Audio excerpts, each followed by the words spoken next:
you know, Houston, and this is years ago. I don't know if it has changed, but Houston was recognized as the 4th largest city in the United States. It's a massive city. Most of us, we go to Houston when we have to go to Houston, which was the case for me on that day. I had to be there like from a Thursday through Sunday, and we enjoyed it, and it was beautiful, and it was the gathering of multiple churches. And not only was I reminded of big city, which I'm not used to because I'm not from a big city, I was reminded is how diverse our culture has become. And diversity has become just normative. Maybe for some of our places doesn't feel as normative, but again, just picture, I was there preaching Thursday, Friday, Saturday, and Sunday, and I actually felt very Baptist because I actually preach on Sunday nights. You remember those days? Long gone. No more Sunday night services. That was one of them. And anyway, so the point is that it was a gathering of multiple churches, and it was a Spanish-speaking churches. And here's my point. When I was there, because of diversity of just the Hispanic community, sometimes I felt within the Spanish that I needed a translator, an interpreter. And I'm sure they felt the same with my accent and my, mixture of languages. But then sometimes I felt that I needed closed caption because people spoke fast and used, different languages. I think in the context of diversity, for us as a family, this is a special week, speaking of diversity, because this Thursday when we gather for Thanksgiving, we're going to experience something that we don't get to experience often. Our grandbaby is here. Her parents too, and we're glad for the parents to be here. But the baby's here. And the implication is when we gather on Thursday and we meet with my in-laws and my parents, which are a generation, then it's going to be my generation, my wife, myself, some of one of my sisters, and then my kids' generation, and then now grandkid. So 4 generations, more diversity. And I'm just speaking of this concept of diversity because it's in the context of the uniqueness of the gospel and the unity that Jesus brings. Diversity under the unity of the gospel gets to be celebrated. I'm going to say that again. Diversity under the leadership of the unity of the gospel is celebrated. Now, my take is when you have diversity or anything else without the gospel, if you remove the gospel or the unity of the gospel, potentially we get to exalt it and sometimes even worship diversity and tragically even demonize. We start idolizing who we are instead of finding our identity in Christ. Now, all of that to say that we're in the book of Thessalonians, and the reason why I'm bringing this is because in the context of diversity, in the context of, again, the celebration of these days of Thanksgiving, I think the Bible is going to help us to see some of the things or some of the marks that remain true, regardless of times and scenarios or diversity. So the argument that I'm going to try to build as we see in the scriptures is that diversity is the stage or is the platform that allows you to see what is unshakable and unmovable. So for me, when I think of this iconic, images or marks or figures, I think of something that I believe is going to move throughout generations. So when you look at any of these symbols, you know exactly what this is all about. So when it comes to the Christian life, based on what Paul is going to tell the Thessalonians, there are some things that should be pointing towards something else. I'm going to say it again. So the marks that we're about to describe based on this are simply signs. We do not worship the marks. We do not exalt the marks. We don't take ownership of the marks or the logos of the Christian life, but they're necessary. I'm going to even say this. In the Christian life, if we are not faithfully showing those marks, meaning what Paul is about to give us, then there will be counterfeit marks. There will be some marks. In other words, this word is unavoidable. Either you're showing the signs of the gospel or you're showing something else. And it seems to me that when you read the book of Thessalonians, it seems to me that the church is embracing or reflecting marks that are not driven by the character of Jesus. Now, because we try to give the benefit of the doubt to the church all the time, 2,000 years ago and today, here's one of the reasons that I'm going to say there's a little bit of confusion. This mindset or worldview that you see on the screen between the two eras, the present era and the era to come, This is created, this is experienced through the arrival of Jesus. Actually, prior to the arrival of Jesus, this mindset came into place in the life of the people of God. But eventually, with the arrival of Jesus, this comes into fulfillment. And this is what I mean by that. In the present era, which in this case, this is the era of evil. This is the era of Genesis 3. This is the era of the brokenness of the world, which is obvious from the very beginning.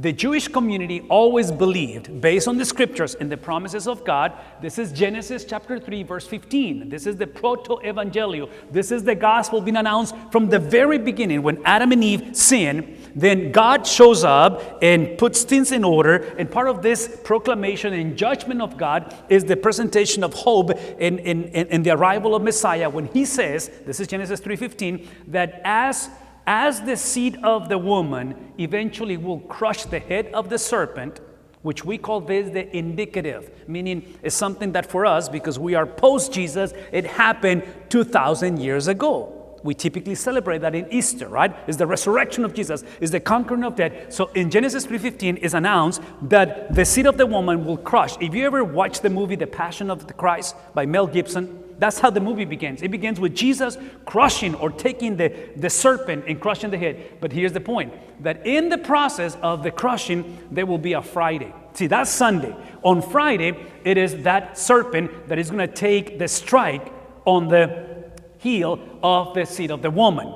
So we know that he's going to bruise him. Does that make sense? So the implication is that the bruising or the era of evil is present. And yet, the present era of evil, within that era, the kingdom of God has been established because Jesus was born 2,000 years ago. Here's the challenge. For Jewish people, they believe and they assume that when Messiah arrived, he will come to crush the head of the serpent and straighten things up and make things perfect. And then he came, and then he's coming back. That's the first challenge. Second challenge, Jewish people never expected for God to show up himself. They expected for God to send somebody to make things right, but so the point is that when Jesus makes these crazy proclamations that he is not only able to heal somebody but to forgive the sins, when he calls himself the Son of Man, he's making reference to the Daniel in the book of Daniel as deity, and he's saying, I am God. And you and I know the story because of this. Again, radical statements of Jesus is proclaiming himself not just as a rabbi, but by God. Then the religious leaders basically said, you got to go. You got to die. That's blasphemy. All that I'm trying to tell you is that in the present era, the kingdom has been established, but it hasn't been consummated. That's all that I'm trying to say. And the consummation is in the future. It's coming when Jesus returns. The book of Thessalonians, they're arguing in between this is what is called the unresolved tension in between the eras. If you take it at a personal level, this is you and I being saved. If you're a follower of Jesus, you are saved. You belong to Jesus, but you are in between the fact that you still dwell within a sinful, broken body. In your mind struggles, in your heart struggles, even though you are fully saved. And then that's the story of every one of us. The point is that in between this unresolved tension, that's where life is lived. That's where the Christian life and the faithfulness is lived. So this morning, when we think about the marks of the Christian life, is they are expressed, they are experienced, those marks, not in an ideal scenario, but the real scenario. The God of the Bible, through his eternal redemptive plan, established that the church for the last 2,000 years will do life and will do ministry in this unresolved tension. Jesus already came. The kingdom is within us. The kingdom is here, but it hasn't been consummated. So in terms of salvation, you have been saved. You are continually saved because it's an initial experience for us. Going back to marriage, this is July 1997. We were officially married. It's in the past. It happened once and for all. But then for the last 27 years, guess what? We have been building a life together because that's the purpose of marriage. So it's an initial and continue. And then eventually, as a Christian, you will be saved. When Jesus comes, see, if you use the terminology of sin at the very beginning, at the initial experience, when you received Jesus, you were free from the legal ownership of sin. You are free from sin, and now you belong to Jesus. But now, watch this, in the unresolved tension, in the progressiveness, you're not dealing with the legality of sin, because Paul says that there is no condemnation for those who are in Christ. You're dealing with the influence of sin. And that's where you and I are right now in this moment. But when Jesus returns, you know what happens to sin? Gone once and for all. So whoever has gone to sleep or died in the Lord right now, one of the beautiful things about being in the presence of God is that there is no presence of sin. Can you imagine life without the presence of sin? So, folks, I'm just telling you, this is the context of Thessalonians. And in this context, Paul expects, in this context, 3 marks based on the reading. The first one is joy. The second one is prayer. And the last one is thanksgiving. 3 things that he is expecting. Now, I'm going to say this once again. These 3 marks or symbols or logos or signs that we see are given in an unresolved tension. It's not the ideal scenario, but it's using the diversity of life, the brokenness of life, to bring up what is unchangeable and immutable. This cannot change. Joy, prayer, and thanksgiving. I came to the United States back in 1990. This is 34 years ago. I was 17 years of age. I came out of high school and then came to the United States. I was born and grew up in a place about 6 hours south of the border. Implication, I've never been in the United States. I don't have the influence of the United States. I speak no English. I came into the country and I've been in this country for 34 years. In 34 years, English has become the evidence that I have been in this country. But Spanish is the result of who I am. So if you were to squeeze me and see what comes out of my body, it's not going to be English, as you can tell. It's going to be Spanish, because that's my native language. That's what comes natural. When we speak of these signs, they are not evidences that you are a Christian. They are the result. Are you following my analogy on the difference between evidence and result? And I'm bringing this up because in the title, if you go back to the title and you speak of a faithful Christian life, I'm going to argue that Christianity and faithfulness are synonyms. They're synonyms. In other words, if you're not faithful, that means you're unfaithful. And if you're unfaithful, you're not finishing the race. And if you don't finish the race, then how can you call yourself? Does that make sense? Here's my point. Christians don't finish the race because finishing or faithfulness is the evidence. Christians finish the race because that's the result of being a Christian. It's the normal thing. Christians finish the race. So how do you know that you're a Christian?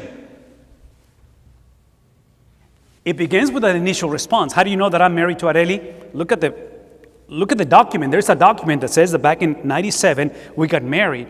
But this marriage is for the purpose not just to be married, but is to finish the race, right? Is to finish. So the point that I'm trying to make is that I think your faithfulness, our faithfulness, is the clear evidence that we are saved.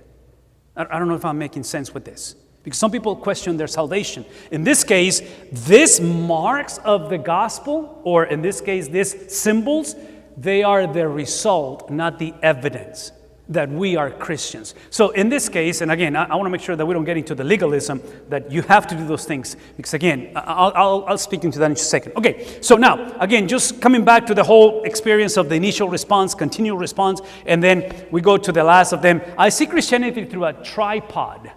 Because in a tripod, you have an initial experience, continual experience, and the consummation of things. So at the very beginning, you are saved exclusively because of what happened in the past. You are not saved because you felt the need, because you hit rock bottom, and then you came to Jesus, and Mama told you in the previous passage. All of those were the means how you got saved. You were saved exclusively because of the work, because of the person, because of the life of one individual, and that individual's name is Jesus. I'm going to argue this. Salvation is firstmost and from God. You are saved from the wrath of God. You are saved from the From the holiness of God, you are saved from the justice of God. How do I know this? Because 2,000 years ago, that's exactly what Jesus received. Paul says in Corinthians, the one who knew no sin, for our sake, what did he do? He became the object. He became the reason. He absorbed what was supposed to be given. The judgment of God was on him. Am I making sense? That's what you're saved. That's what you should fear. If anything is to be feared, it's not death. It's not the devil. It's not calamities. What do we fear? We fear the one that is worthy of our fear. And look at me. What I'm trying to tell you is that now we remain in fear of God, but our fear is out of reverence. Our fear is simply recognizing who he is. So in this case, the first experience of salvation is instant. It happens in a moment. Literally, in a moment, you are saved and you go from deadness into life, from darkness into light. Now, this is just the beginning. This produces the second leg. And the second leg now is the concept of continuation, is the context of endurance or faithfulness. And I'm going to say that again.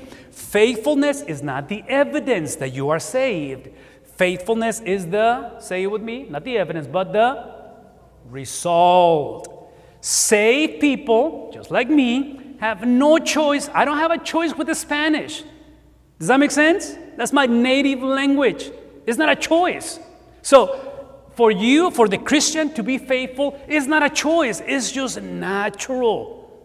It's just what happens, just with the Spanish for me. And then the last of the legs, because I tried, but the last one has to do, in reality, the last one has to do with both, with the first one and second one, because this is the sovereignty, this is the willingness, this is God's eternal plan. I'm fixing to talk to you about predestination, but this is simply the grace of God that brought salvation to you. And look at me. And this is the grace of God that keeps you saved. I'll say it again.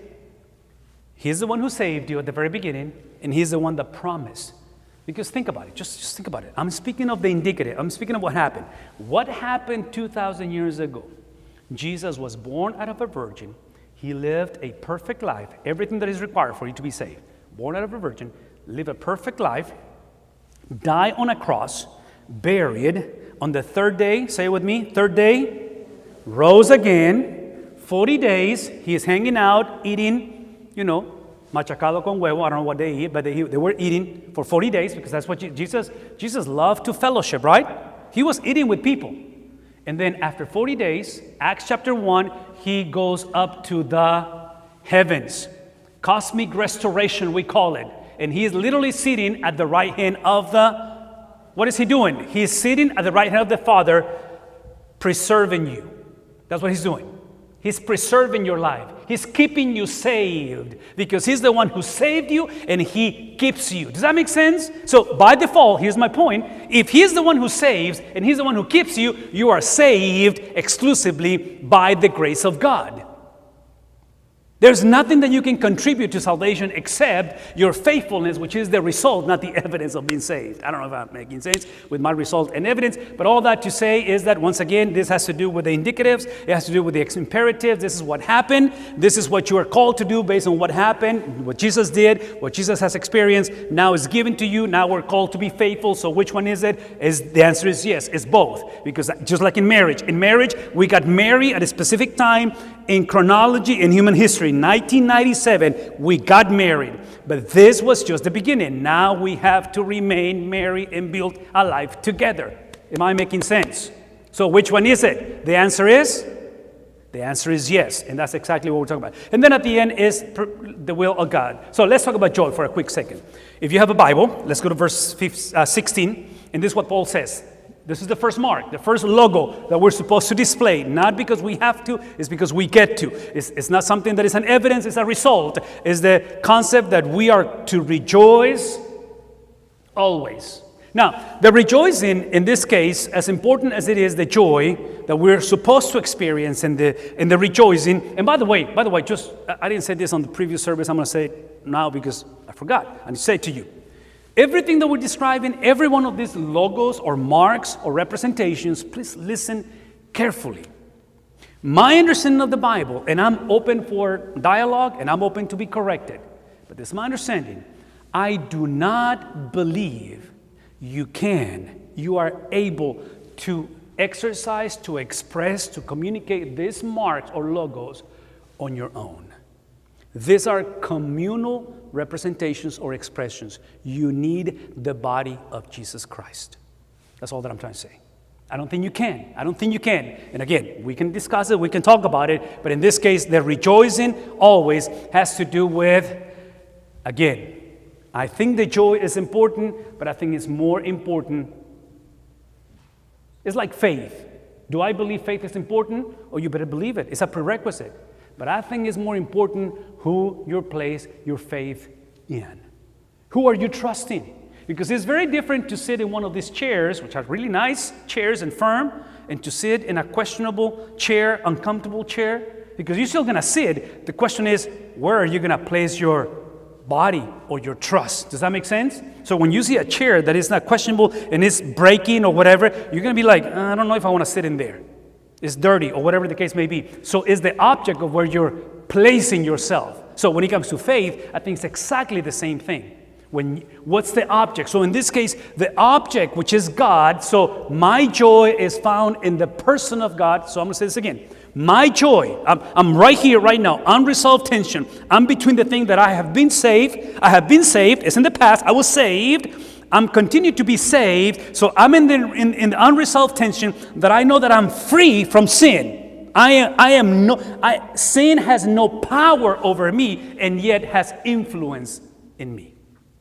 That's called unresolved tension. And that influence is going to be present and chasing me of sin until the day I die. Now, here's my point.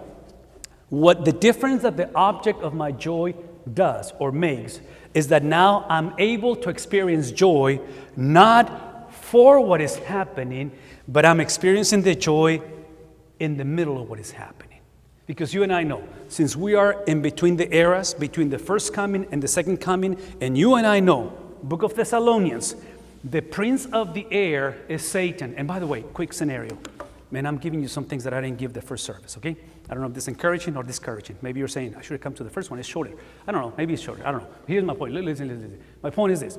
If you read Thessalonians, which is about the second coming of Jesus, Thessalonians says that we're going to encounter Jesus. When he returns, the church is going to encounter Jesus in the air. That's what Thessalonians says. Now, my understanding, again, this is my take. I think the reason why the meeting of Jesus in the air in the second coming, it has to do because the prince of the air is Satan. So I think it's a symbolism to dethrone him, to show the conquering over Satan. And I'm saying this because when it comes to, what's the opposite of joy? Grief, lament, depression, lostness, irreversible damage. Listen to me. You will experience those things. That's part of who we are in a world that is broken and will be affected. Does that make sense? And the question is this. See, the Bible is not asking you to find joy in what is taking place. There are some things in your life that should have never happened. There are some things in our lives that we should have never done, and we did it. Does that make sense? Because we are in this unresolved tension. In the middle of this, the Bible says your joy is found not in what you're experiencing, but you're doing it in the context of what you're experiencing. It's not for what takes place, but it's in the middle of what is taking place. Your joy in this context as a landmark, as a symbol, as an expression, as an icon, this is what it does. It displays that the God of the Bible has dominion over everything. See, tragically, our churches, our generation has been indoctrinated by Hollywood. Hollywood, and I don't follow these things closely, but maybe you do. I don't know if you've seen it. But last month, this is November, so last month, on the 31st is Halloween. And typically in Halloween, there is a lot of these movies of evil and all this, craziness, which is real. But here's my point. The problem with evil portrayed by Hollywood or media is that Hollywood presents evil as something that is battling God. So it's between Satan and God. That is not a biblical view of the Bible.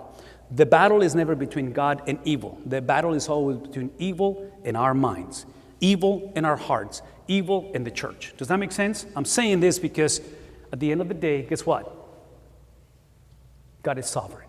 He's in control. of everything. Now, the implication is this: how he's in control, he's in charge, because he chose to be a man of sorrows, and because the presence of these marks of Christ now are given, are managed by the church. And what we're stewarding, what we are managing, is basically the fruits of the Spirit. So the fruits of the Spirit is nothing else but simply the characteristics of Jesus given to us and entrusted to us. And I think this is exactly what Paul is bringing into the picture. So that's joy. Number 2 is prayer. Paul says in the following verse 17, how are we to pray? And again, remember, he's speaking to the church, and a lot of these people in these churches are Jewish people. Jewish people, they knew a lot about prayer. So in this case, it's praying without ceasing. This is the prayer that is continual. Now, prayer is one of those things that potentially becomes very subjective, because how much do you need to pray, and who prays enough, and have you prayed enough? I understand that, but I told you earlier that our grandkid is here. Mia is here. I don't know if you got a chance to meet her. I hope when you meet my granddaughter, she's here. And we're very grateful because they live in Waco, so we don't get to see them as often, and it's a privilege. But this is what I'll tell you. This happens at least twice a day. Twice a day, we get the opportunity to talk to Mia. And we do our FaceTime as much as we can, right? Because we want to see Mia. Now, listen to me for a second. I'm so glad for FaceTiming and all this technology, but nothing compares to hold that little girl in your arms. Do you agree? Nothing. Prayer is about intimacy. See, prayer is about communion. Prayer is about oneness. So when Paul says pray without ceasing, again, is the concept that you don't have to pray, just like me. I don't have to see Mia today. I get to. It's a privilege. So you don't have to pray. You get to pray. Especially when we are a generation and we have so many religions that I'm going to argue that they pray way more than us. And I guess prayer is important, and it is important, but would it be possible that it's more than just prayer? Is the object of the prayer. Who are you praying to? And that's exactly what we said earlier. When it comes to joy, the same thing with prayer. Now, at the same time, I want to remind you, because prayer, again, is something that is commanded, but it's empowered by the person of Jesus. This is what the Bible says about Jesus and prayer. But Jesus himself would often slip away to the wilderness. To do what? Intimacy, communion, oneness with the Father. This week, I had the opportunity to speak or to teach. Well, I spoke because I was teaching on this high priestly prayer, which is this is one of those special sections. Everything is special, but this is chapter 14, chapter 15, chapter 16 and 17, 14 through 17 in the book of John. And this is Jesus praying for himself, praying for the disciples, and then praying for you and I. Please listen to me for a second. This is the night. This is the prayer in the upper room. This is the prayer right before Jesus goes into the deepest of sorrows. This is the prayer where there's again, that unresolved tension that he wants to avoid drinking of the cup, and he's pleading, he's saying, if it's possible, unresolved tension. And the Father says, I want to remind you, this is your book. This is why you came. I told you, Father to the Son, I told you from Genesis that as you're going to crush the head of the serpent, in the process, you're going to be bruised. You're going to be stricken. The serpent is going to strike you, and it's about to happen. So Jesus is praying, and in the context, again, Jesus with the disciples, and in the context with you know this verse. This is chapter 14, the beginning of the prayer. In chapter 14, Jesus says, do not let hearts be troubled. Believe in God, believe also in my Father's house. There are many, somebody say it, many what? Many mansions. So I have to go and prepare a place. What's the point? Jesus is basically saying, bye. This prayer was given in an atmosphere of, say it, not that things were going to improve. See, here's the bottom line. Faith, confidence, iconic representation, signs and marks. It's not that when you have faith or confidence, it's because, how to explain this? Okay, listen to me. In today's culture, a lot of people have faith in faith. Have you noticed that? That you have faith in your practices, you have faith in your spiritual formation, in your spiritual. Now, I'm not against your practices, and I'm not against some of the things that we do, but our faith is not in faith. We faith His faithfulness. Our faith is in the faith. Our faith is not that I'm faithful, that I'm going to finish the race. My faith is placed that He is faithful. How do I know? I know that because of the indicative, because what happened 2,000 years ago. And Jesus, the faithful one, is speaking to this very intimate group of people, again, oneness, in the upper room, and is speaking to the people that they were supposed to have confidence in Him, and they failed. They were unfaithful. One of them is going to betray Him. One of them is going to doubt Him. I mean, you know the story. The point is that this is given in the atmosphere of confidence, not in the atmosphere of resignation. It's the understanding that the prayers of Jesus literally is for the proclamation of who is it that Jesus is trusting. Ultimately, John describes that these things I have spoken to you. The you is plural, communal, so that in me. In who? In me, Jesus says. I'm the object of your trust. Your trust is necessary, but you're trusting me. You're not trusting your trust, right? You're trusting me so that you may have peace. In the world, you have unresolved tension. You have tribulation, because even though you are free from sin legally, you still have the influence of sin. Remember what I said earlier? I'm legally free, but I still have the influence of sin. So you're going to find tribulation. But I want you to, not because you can, church, but because I can. So find courage. And the courage is literally that I have overcome the world. So if you notice these mandates or imperatives, find courage. If you see that you are supposed to have peace, is based on what has taken place. So I'm going to say this again. The imperatives, what we're called to do, is always based on what has been done.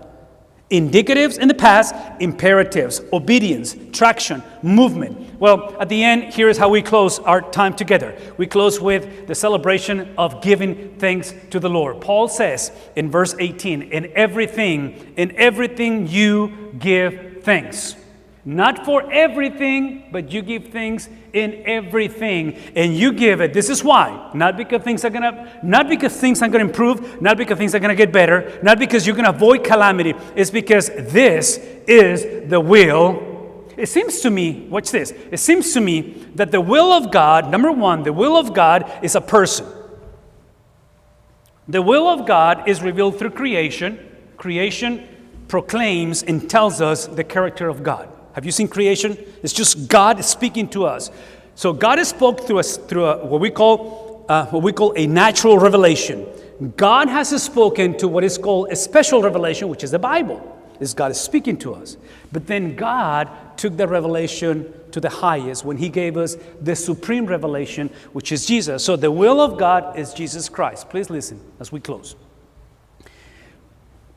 The Bible is describing that our gratefulness and our thankfulness in everything, not for everything, is not simply the will of God, but it's something that is commanded for us to do. It's one of the signs, it's one of the marks that has been entrusted to us. And I'm going to say this again. These commands are not given based on our ability to find gratitude in spite of the circumstances. This is given because it reflects the will of God, and it reflects that the will of God is a person. The Apostle Paul, describing the will of God, describing this gratitude, which again is not for everything, but is in everything that we're describing. Paul illustrates this very clearly when he speaks to the Romans. And in the book of Romans, we see how Paul says that we know. This is the will of God. We know. So the will of God is that what's the opposite of knowing? Ignorance? So let's make sure that when you face the unresolved tension of this life, the brokenness and everything else in between, let's make sure that you don't find yourself ignorant. Because one of the things that I can tell you from experience is very difficult to know and to learn biblical principles when you need them. You want those biblical principles before you need them. Tracking what I'm saying? So you got to know. You need to know. What do you know? That for those who love God, See, He causes all things to work for your good. Now, the question is, how do you make things to work for the good of our lives? Well, here's a prerequisite. There is always a catch. If you're taking notes, I'm fixing to say something very important that I have said before. It's not on the screen, but I'm going to say it again. I'm going to say this to me. Even though God's love is unconditional, because I believe it is, His relationship with Him is conditional. Translate that into your relationship with the students or your parents or your kids or your grandkids. Do you love your kids? I hope you do. Do you love your parents? I hope you do. But you better have conditions. Why? Because if there's no conditions, it's a very dysfunctional relationship. Does that make sense? So conditions is to nurture the love. All that I'm trying to tell you is that the way that you know that you love God is to see the conditions. What are the conditions? Look at verse 29. The conditions is that God, not you, because by default, you and I, we are not lovers of God. We are haters of God. Nobody is born loving the Lord. Everybody is loving what? In the opposite direction of God. Am I making sense? Anybody? Yes? No? Yes? Okay, listen to me. We know, this is what we know, that for those, this is crucial, those that the God of the Bible foreknew, He foreknew this people. Implication is that He, and if you can separate the prefix, destination, He foreknew the destination beforehand. That if God knows you, is the God who before time, before you ever show any signs of love for God, He loved you first. Am I making sense? He loved you first. And He loved you by knowing you and knowing your destination. Because without the love of God, your destination is damnation. Your destination is not attractive. So in this case, He chooses you for a specific destination. And the destination, look at this. The destination is not simply avoiding hell when you die or going to heaven when you die. What's the destination? While you are in between the unresolved tension, is that the calamities and the difficulties and the tragedies and the beauty of life, all of that is going to help you to be, say it, to be conformed. To be made, to be shaped, to be transformed into what? What is the destination of life? Why do we take the next breath? Why do we exist? In the book of Colossians, Paul says that Jesus is the agent of creation, that everything was created for Him and through Him, and everything exists for Jesus because He is the one who called things from non-existent into existent. Every single thing is about Jesus. I don't know if that's clear enough. And the implication is that the destination is to have the marks, the image, the iconic representation of one person, and is the image of Jesus Christ. So how do you love God? You love God because the God of the Bible, before your mama found out that she was pregnant, before you were in the thought of anyone in this world, He thought about you. He knew who you were, and He chose you by, look at me, He chose you by rejecting the Son. He negated the Son. He turned His back on Jesus when He was on the cross, crying out for mercy. And the Father said, no, because I know who you are. I know exactly who you are. And the knowing is so you can move into a different destination. And the destination is that you are created, you are shaped, you are formed in the image of Jesus Christ. Not when you die, but right now. In this moment, with the purpose that Jesus would be the firstborn among many brothers and sisters. So, the love, the knowledge, the predestination that the Christian experience, I don't know how to emphasize this, but I want you to listen to this, and I promise you I'm going to pray after this. This foreknowledge of God was in His heart, not based on the future version of yourself. Is when you and I were enemies of God.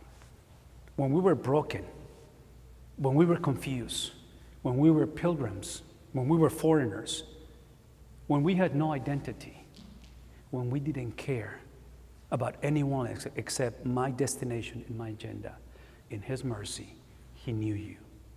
He thought about you. He chose you to be conformed into the image of Jesus Christ.